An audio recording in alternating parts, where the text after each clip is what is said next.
Hello and welcome. Now, I have a big announcement for you guys.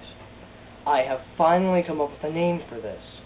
I call it the Lair.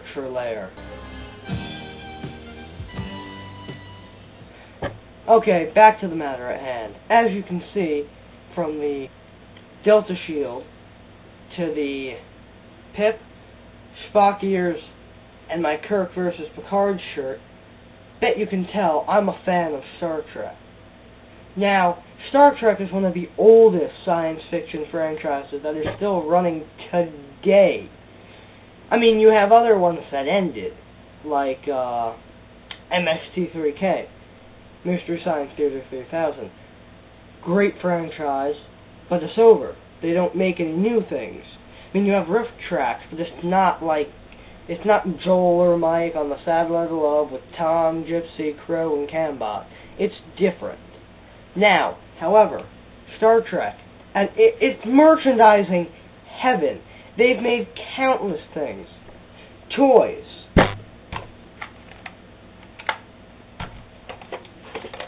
Props. Action figure lines.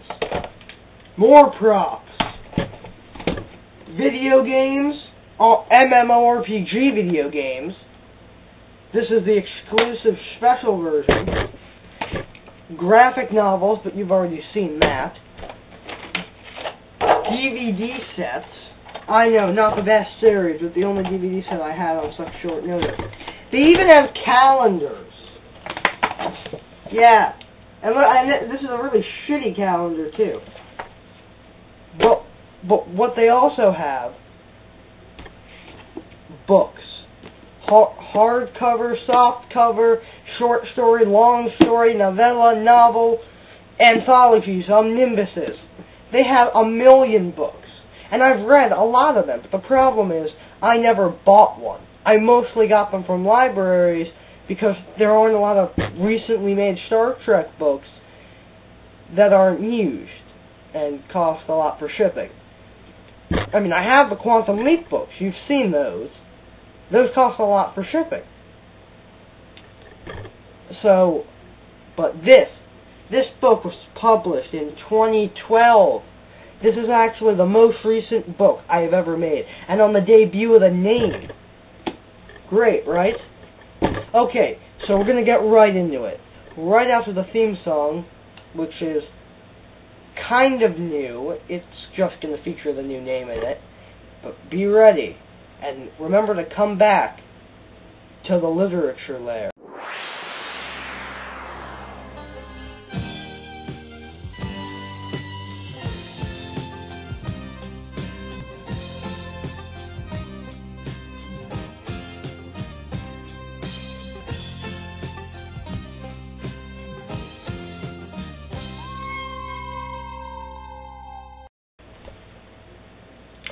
Welcome back. Okay, so we'll start out with the cover. As you can see, the cover looks really, really nice. I mean, it has, nice picture of the planet that they're saving. They're getting hit by meteoroids. You got a phaser blast. Star Trek: The Rings of Time. Sounds good. Greg Cox, the New York Times best-selling author. Oh, that sounds promising. Pocketbook, Star Trek, Simon & Schuster. Okay, they do a lot of these, so promising. The blurb on the back.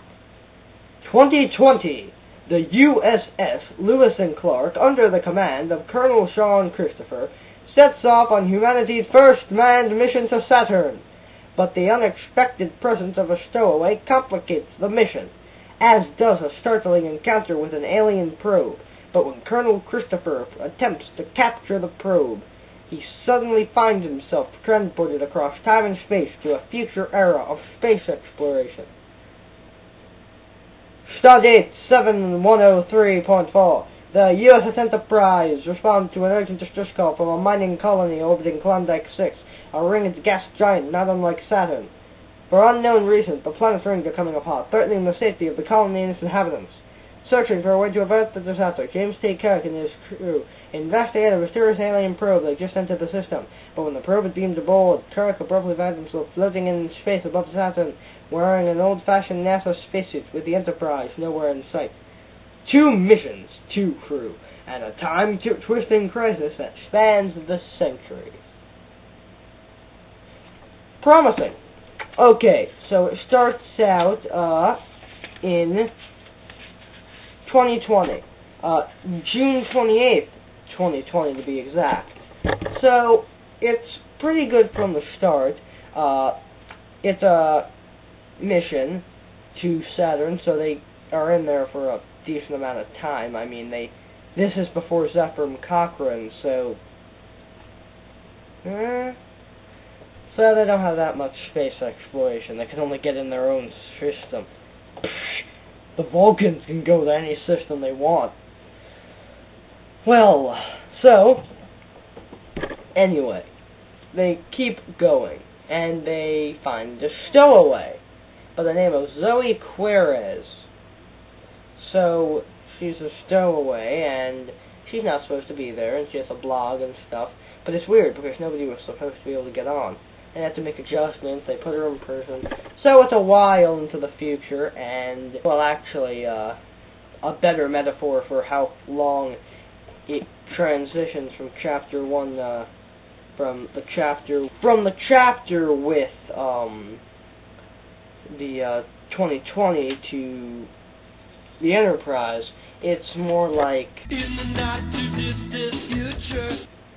Okay, so anyway. So Enterprise, and they're on a planet that's around Saturn. The rings are coming apart. So there's a probe, and at the same time, in different time periods, so I guess not at the same time. That was confusing. So Captain Kirk and Captain Sean Christopher, who is the son of John Christopher from a TOS episode, I'll link it to you down there somewhere, and they switch places. Now, what I expected this.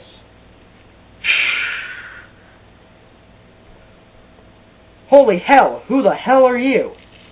However, what we got was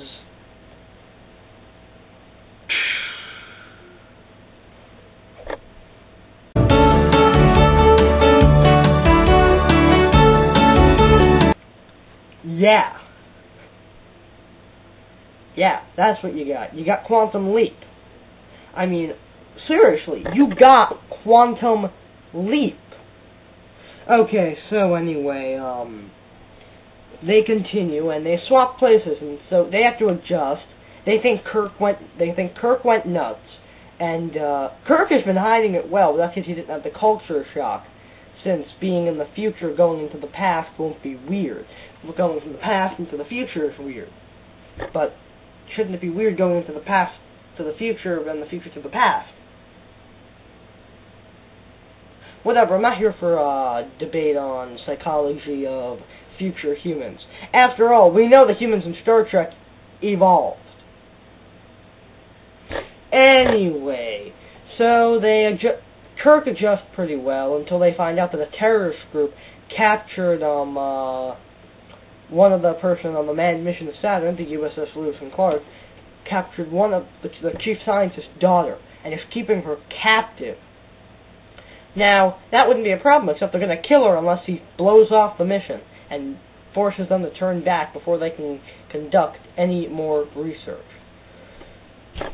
So Kirk is determined to stop him, and so in the future there's someone, an advisor from Klondike 6 called Kat Zaldana, and her and Zoe use similar metaphors, which, when I was reading it, got me thinking, are they related?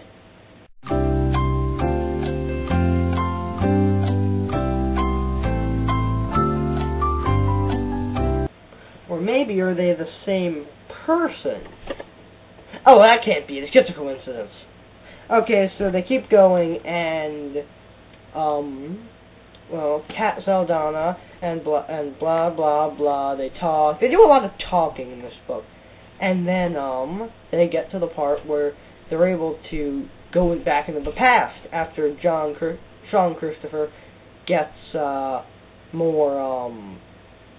less psychotic. So they go back and they save Kirk. And it turns out that Kat Saldana and Zoe Quirrez were the same person. Oh boy, that explains so much.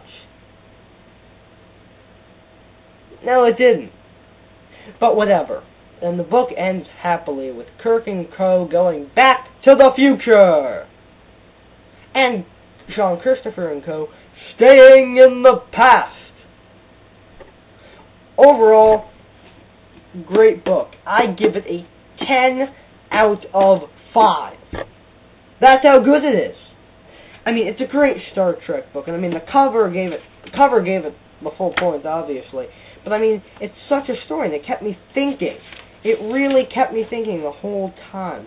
And I mean, Greg Cox has written other ones like The Q Continuum, Eugenics Wars, Terrain in Hell, Black Shore, Assignment Eternity. He's also written books based on Batman, Buffy the Vampire Slayer, Spider-Man, X-Men, Green Hornet, Iron Man, Fantastic Four. This guy's awesome. I'm giving you a link to him below too, and a link to this book on Amazon or Barnes & Noble. Well, whichever one I find easier.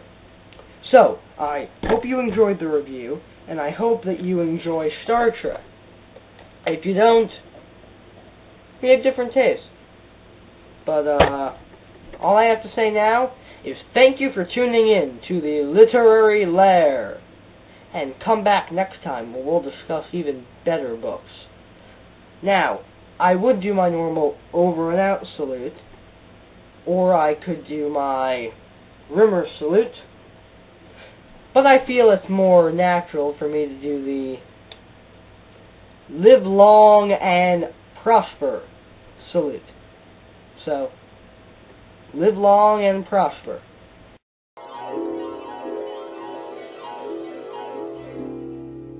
From far beyond the galaxies, I've journeyed to this place to study the behavior patterns of the human race. And I find them highly illogical. Girl meets boy. They fall in love. She says he's everything.